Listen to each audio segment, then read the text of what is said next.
When did you guys move to Nashville? 10 years ago? Almost 10 years. Almost 10 years ago. Yeah. Okay. So you were still in, like, middle school? Yeah. Elementary school? We were like... It was 4th grade. Fourth grade. Okay. Yeah. So it was... That was quick math in my head. I wasn't able to do it. It's all good. Oh, gosh, Sandrene. I can't tell how long a table is. I know. can't do quick math It's in alright. my head. Hey. It's grade math. Like, I can figure out age things, but then I'd have to translate what grade you're in. yeah. And That's probably slightly below 1/4. I know. It's true. You're almost to where I am, except I started this like a day and a half ago. Yep. Exactly right. It's about right. And I'm there. Me and you are probably a lot alike. So I'll probably end up drinking his too. I had a friend that he didn't really understand the concept of leftovers, and so he just had a really big appetite, and so anytime he would go out to eat with anyone, he always ended up like eating their food as well.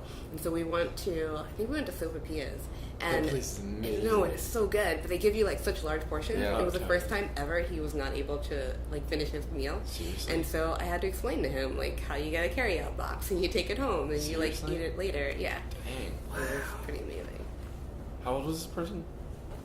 23 Whew. Guy or girl? guy. I was like, dang, bro. You got an appetite. yeah, seriously. No, it was pretty awesome. That has absolutely nothing to do with anything other than the whole But water still a thing. great story. It was a great so. story. I thought you'd appreciate it. I would. I It's did. all about you. Yeah. So yeah, I think that's pretty much the basis for our origin story, and then literally it's just been along the way like Pursuing it. Yeah, pursuing just it. opportunity come. YouTube's been a big part of our lives, and it's just been an amazing platform for us to get started on, and YouTube has really helped us because I mean, without social media, it would be so hard to put our name out there and stuff like that. Totally. And the biggest thing, one of the kickstarters to our career as musicians, we did the X Factor a while ago, and we got a no. So it's like we sucked. We was really It was bad. really bad. It's true. And it's like honestly like there's a lot of factors that played into it, like Factor. I see what you did there. But like changing the song on stage in front of everybody, we had to change our song that we were gonna do into a different song, and then We didn't have our instruments. yeah, we didn't have our instruments. Never held a microphone in front It was of our faces. really bad. Long story short, it was bad. But because of that, there's a guy. His name's Alan Powell. He was a part of a band called, or he is a part. Sorry, he is a part of a band called Anthem Lights, and he saw something in us, and he was like, I see potential there, and I want to get things in motion. So Yeah, so he basically functioned sort of as a label for us, and we made our first EP with Alan. and then YouTube videos and stuff. Yeah, just because he was like, well, we've done this whole YouTube route thing. We've done we've gained a pretty good fan base through social media and YouTube. So why don't we just translate that over to you guys? And so that's originally how we started, out with YouTube and our first EP.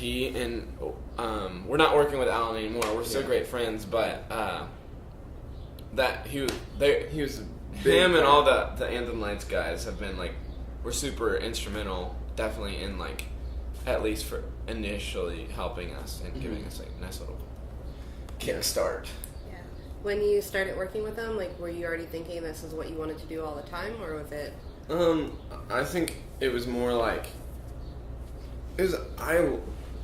I loved it, and I thought it was way better than I think this typical without social media route, doing gigs and jumping in a bus and touring around.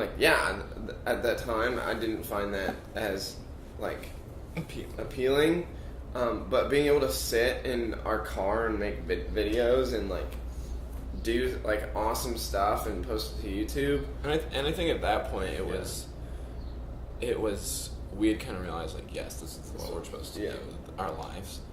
I think it kind of the no on the X Factor really reinforced the yes in a way. it's kind of weird how like life works is when you get like a huge no like that. It was just like, well, yeah, we're like, this is definitely the thing we need to do. Yeah. Like, because they told us no. They're like, Simon told us, he was like, you guys have potential. Like, you have a great look, blah, blah, it would be a cool brand, but your voices aren't there. And we're like, you know what? Yeah. You're exactly right. You're exactly right. They're not. Because we've only been doing it for, like, less than a year. Yeah. And so it just reinforced the fact that, like, let's work on this, let's get better, let's Yeah. continue to work on our brand, our craft, everything. So, Yeah, I find that kind of fascinating because even with doing the talk show, it's been the same thing where I get lots of no's with trying to just contact people to do stuff or like trying to go forward and hitting like a lot of doors. And I've always had a lot of things that I'm good at, so I'm just kind of like, oh, I can't do this now. I'm going to go over and do this. But this is something that I've wanted to kind of pursue. So it seems interesting. Like that's a really getting lots of not even negative feedback, but just like not being able to do what you want kind of helps to solidify, yes, I'm going to figure out how to do this, totally. absolutely. And it's a deep-rooted desire. It's not just, okay, I guess it's not what I'm supposed to do, so. Yeah.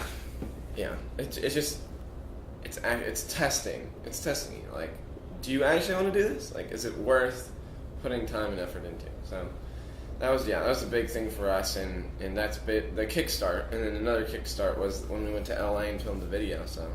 So I remember talking with you last year, just kind of like around graduation time, and you were deciding to do this full time and not really do the school stuff and everything. Like, how's this year been? yeah, I mean, this year has been, honestly, whether you are doing music or not, like, taking a gap year is one of the best decisions you can ever make. And we've learned that just because, and I'm not saying that if you go to college right out of high school, it's a bad thing. Not at all. But for us, at least, taking a year to sit back and, like, feel the weight of wanting to be free and, like, feel that, like, oh, I need to get out. Like, but also staying at home, like, either going to community college, whatever, doing that, like, it gets you out of this, because when people get to college, usually it's like, if they're not, you know, they'll be like, yeah, let's party, blah, freedom. It's like, and for us, it was like, we've never really had that. I mean, that desire. I mean, there's always been a desire to have freedom, but like, it just created, taking this gap year has created such a, like, it's built so much of a maturity in us, like, aside from, you know, we've been given this freedom, but there's still, like, I don't know, how would you explain it? I would say, like, we've seen some of our friends come back and be completely changed by the freedom. Yeah. And some for good, some for not so good. Yeah. And it's interesting to see the perspective in that maybe the freedom wasn't what we thought it was. Yeah. And seeing that change in other people allows us to look in on it and say, you know what, I think I look at that differently now. Yeah. And learning from other people's mistakes has been one of the biggest things. And not just that, but being able to see, like, what do we really want? Yeah. And just instead of kind of jumping from one activity to the next and, like, getting that to fuel you to be able to sit there and rest and be like, whoa, like, this is for real. Like, every decision that I make has an impact on my life, and what are the good decisions and what mistakes can I learn from? And besides the fact of saving a whole heck of a lot of money, like college for us was a deep desire, but I don't think it was necessary, and that's what we're battling right now, especially with our parents, like, college or music or college. And so, I mean, it's allowed us to focus on our music at a whole nother level than, like, obviously we've had so many opportunities come out at this time of just, like, being able to do so much because we have the freedom to. And so it's been awesome. Like, to some degree, we're still able to, like, visit friends and do all the fun things in college and not have to worry about the work. However, like, it's still, I mean, there's still always that tension of, like, should you be going to college? Like, if you were at college, what would your life be like? But honestly, like, this gap year has just solidified, like, you guys need to keep doing music. And maybe next year it's like, you know, God says, you know, you're not supposed to do music. And for us, it'd be like, you know, it'd be sad, it'd be hard, but, you know, at the end of the day, it's about inspiring people and giving them hope, and whether that's through music or through just talking or going to college, like, that's what we'll do. So we try and hold it loosely, but we're super excited about what's coming next. Yeah. Yeah. Do you feel the desire to go to college is still something that you want, or because that's just what people do? Yeah. I think honestly, for me, I don't have a desire to go to college. I miss the community that it could bring, but I don't think it's necessary. I don't think it's something that everyone needs, and I feel like there's such a mentality of go to college, like as soon as you guys need to go to college or blah blah blah, and I'd much rather save the money instead of having to pay all these student debts, being able to do what I love and have enough money to do it. So yeah, I mean, for me, I think this is the battle. The battle is, because to some degree, like, probably at some point, even if music does do well, we're still gonna probably want a degree to fall back on if we want to do anything other than music, just to be like, hey, we have a bachelor's degree in whatever. Like, there's the credibility there of saying, yes, I went to college and I did this and I did the work and put in the hours. But at the same time, right now, I think what we're supposed to do right now is just, I mean, we've done a little bit of online college, got some hours knocked out. But right now, at least in this season, over the summer, we're just going to be doing music full time.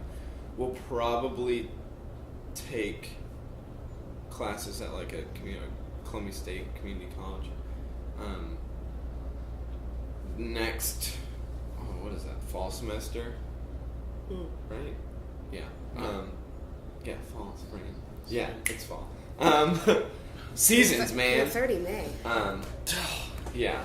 So we might take like actual courses just because we can't handle like doing online. It's just not. It's so hard. It's really hard. It's a weird discipline. I finished school online, and mostly because like I went back because I missed learning.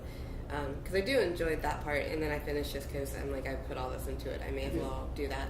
But it's kind of weird because you think about, like, even people that are older, they're just kind of like, oh, I'll do all these things when I retire. And, like, there's no guarantee that you're going to be able to do that. And even from the high school into college thing, like, I've met maybe a handful of people that know exactly what they want to do and, like, the path that they need to take. But most people have no clue what they're doing, so they're just, like, going to college, like, oh, whatever. Like, if you don't know what you're going to do for the rest of your life, like, honestly, the best decision, in my opinion, could be wrong, go to community college. Like, get your general education out of the way for a heck of a lot cheaper. And right now, I think in Tennessee, like, if you graduate now, you can get it for free, which is ridiculous. So if you don't take advantage of that, like, I'm just saying, like, if you want to save money, the community college is the way to go. Very cool. Little PSA. George Swings talk about college. That's what we'll label this. That'll be the segment. Yeah.